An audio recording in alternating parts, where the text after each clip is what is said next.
Здравейте! Вие сте с електронната платформа на Център за образователни инициативи Училището БГ. Днес ще разгледаме един от най-простите уроци, а именно как да добавяме ресурс към създадения от нас курс. Най-напред активираме редакторските си функции, като натискаме бутона редактиране в горния десен край на екрана. След което пред нас се визуализират две падащи менюта към всяка една от темите, по които ние сме разделили нашия курс или съответно седмиците. Избираме в коя от темите или седмиците желаем да разположим ресурса, който искаме да прикачим към съответната тема. Тук виждаме в тема 1 вече създадени подобни ресурси. Сега ще създадем и ние такъв. И избираме ресурса създаване на текст.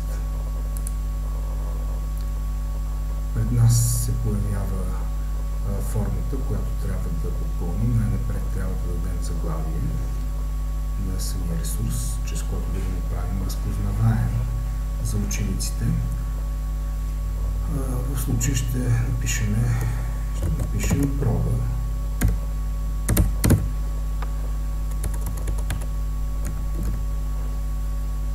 Добре е да дадем резюме, за да можем всичките ресурси, които сме качили, да могат да бъдат разпознавани чрез техните резюмета, тъй като когато набъдне бройката на ресурси, започваме да забравяме кой точно какво има, така че тук да правим кратко описание. Имаме възможност естествено да се подсещаме и чрез изображение или хиперлинкове. В място, където пише пълен текст, или пишеме текста, или предварително подготвен от нас текст, го копи-пействаме на съответното място.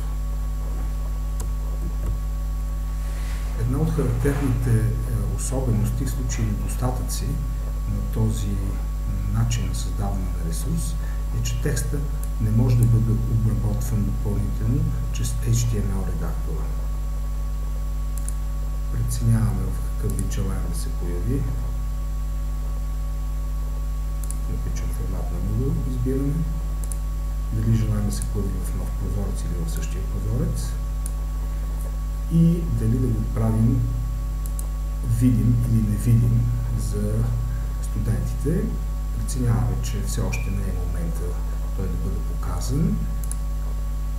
Затова натискаме бутончето скриване. Това автоматично означава, че той няма да може да бъде видян от учениците. Запазваме и се връщаме в курса. Забелязвате проба е написано в получер шрифт, което означава, че учениците в момента сменяме ролята, за да видим как би изглеждало това, което сме направили пред очите на ученика и се уверяваме, че те не могат да го видят. Възстановяваме своята роля, за да можем да погледнем това, което ние сме направили. Натискаме и в нов прозорец ни се визуализира ресурса. Това е един от двата начина за създаване на текст. Другия начин, в който ще имаме по-големи възможности да обработваме текста посредством HTML редактора в следващия туториал. Благодаря за вниманието.